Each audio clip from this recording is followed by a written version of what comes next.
नमस्कार, मैं भावना ठाकुर और आप देख रहे हैं कोहराम लाइव। ईडी की जांच की आज झारखंड के एक और मंत्री आलमगीर आलम तक जा पहुंची है। ईडी ने उनके सरकारी सचिव संजीव लाल के नौकर के घर से मोटी रकम जब्त की है। नोटों के बंडल गिनने के लिए मशीन लाई गई, वहीं 12 बड़े बड़े बक्से मंगाए गए। संजीव लाल के एक करीबी मुन्ना सिंह के घर से भी करोड़ों रुपए मिले हैं। मुन्ना सिंह के कई रियल एस्टेट के प्रोजेक्ट राजधानी रांची के पीपी कंपाउंड में चल रहे हैं। मुन्ना सिंह के कई किस्से हैं। इसके गहरे ताल्लुकात एक होटल के बड़े व्यापारी से भी है। सूत्रों का दावा है कि अगर ईडी तह तक गई तो मुन्ना सिंह के बारे में कई चौंकाने वाली जानकारी सामने आ सकती है। संजीव लाल के नौकर के घर से मिले करोड़ों रुपए की गिनती पूरी नहीं हो सकी है। अब तक कितने रुपए मिले इसका आधिकारिक बयान सामने नहीं आया है। चर्चा 25 से 30 करोड़ रुपए मिलने की है। इससे पहले कांग्रेसी नेता धीरज साहू के ठिकानों से करोड़ों रुपए मिले थे। इस बीच झारखंड के ग्रामीण विकास मंत्री आलमगीर आलम ने मीडिया से कहा कि संजीव लाल पहले से ही 2 पूर्व मंत्रियों के निजी सचिव रह चुके हैं। ईडी की जांच पूरी होने से पहले कुछ भी बोलना जल्दबाजी होगी।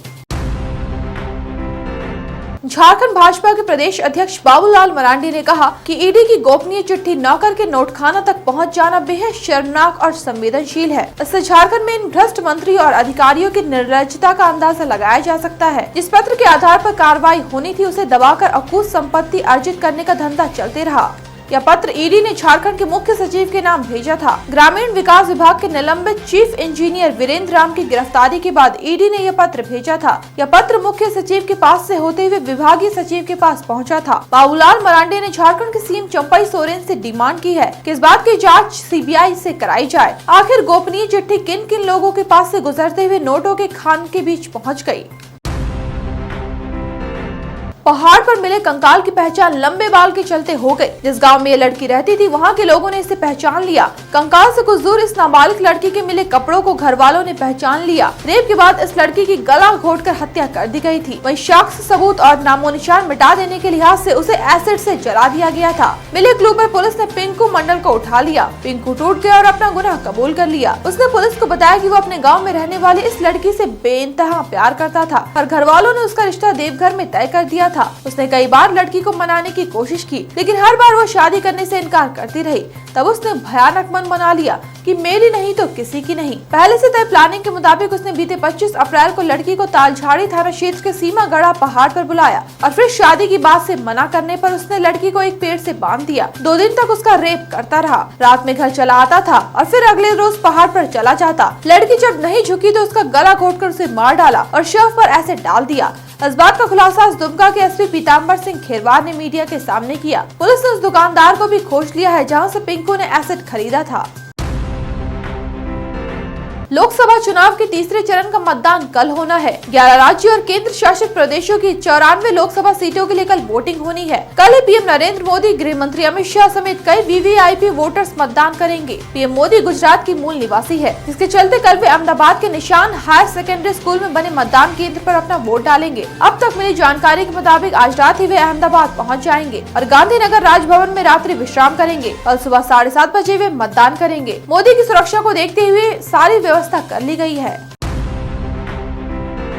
मकान मालिक का अगवा कर फिरौती नहीं मिलने पर उन्हें मौत के घाट उतार दिया गया। हत्यारों ने मकान मालिक योगेंद्र शर्मा की डेड बॉडी को जमीन में गाड़ दिया था। मेरठ के दौराला में लाश मिलने के बाद हरकत में आई पुलिस संदेही गुनहगारों तक पहुंच गई। पुलिस का इल्जाम है कि पुलिस को देखते ही फायरिंग की गई। जवाबी फायरिंग में एक बदमाश जख्मी हो गया। सबसे हैरत की बात यह है कि किडनैपर मारे गए योगेंद्र शर्मा के किराएदार विकास और उसके 2 साले हैं। पुलिस का कहना है कि योगेंद्र शर्मा का गाजियाबाद के नंदग्राम क्षेत्र से बीते 1 मई को अपहरण कर लिया गया था।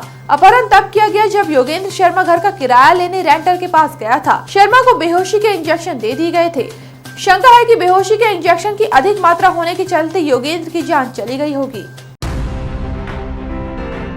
अंतरिक्ष यात्री सुनीता विलियम्स तीसरी बार उड़ान भरने को तैयार है। वो कल यानी मंगलवार को बतौर पायलट बोइंग के स्टार लाइनर अंतरिक्ष यान से उड़ान भरेंगी, जिसे फ्लोरिडा में कैप केनवेरेल के अंतर्राष्ट्रीय अंतरिक्ष स्टेशन से छोड़ा जाएगा। स्टार लाइनर विलियम्स और बुश विल्मोर को अंतर्राष्ट्रीय अंतरिक्ष केंद्र लेकर जाएगा, जो संकटग्रस्त बोइंग कार्यक्रम के लिए एक महत्वपूर्ण और बहुप्रतीक्षित बेहतरीन कामयाबी हो सकती है। नासा ने 1988 में सुनीता विलियम्स को अंतरिक्ष यात्री के तौर पर चुना था। उनके पास 2 अंतरिक्ष अभियानों का अनुभव है। पहली अंतरिक्ष यात्रा एक्सपीडिशन 14-15 के दौरान विलियम्स ने 9 दिसंबर 2006 को STS-116 के चालक दल के साथ उड़ान भरी थी और 11 दिसंबर 2006 को वो अंतर्राष्ट्रीय अंतरिक्ष केंद्र पहुंची।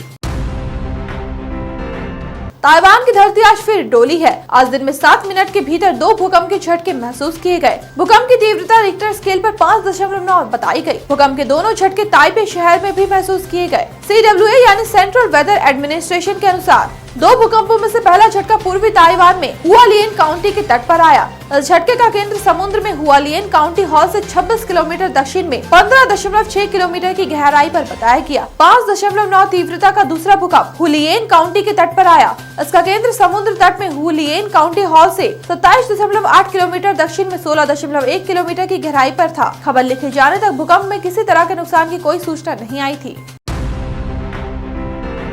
रांची समेत झारखंड के कई जिलों में आज तेज धूप निकली हुई थी। गर्मी से हाल बेहाल है। रांची मौसम विभाग के पूर्वानुमान के मुताबिक साइक्लोनिक सर्कुलेशन की वजह से एक टर्फ मेघालय से मराठवाड़ा तक बन रहा है, जिसका असर झारखंड, ओडिशा और पश्चिम बंगाल में पड़ेगा। इसके चलते राज्य में आज से 10 मई तक कहीं कहीं बारिश की संभावना है। इसे लेकर मौसम विभाग ने येलो अलर्ट भी जारी किया है। आज और कल राज्य के उत्तर पूर्वी और दक्षिणी छोटा नागपुर के इलाकों में कहीं कहीं हल्की बारिश होने के आसार है। कल रांची, रामगढ़, पूर्वी और पश्चिमी सिंहभूम, गुमला, सिमडेगा, बोकारो, हजारीबाग, सरायकेला, खरसावा, देवघर, धनबाद, दुमका, गिरिडीह, गोड्डा, जामताड़ा, साहिबगंज और पाकुड़ में मेघ गर्जन के साथ तेज हवाएं चल सकती है।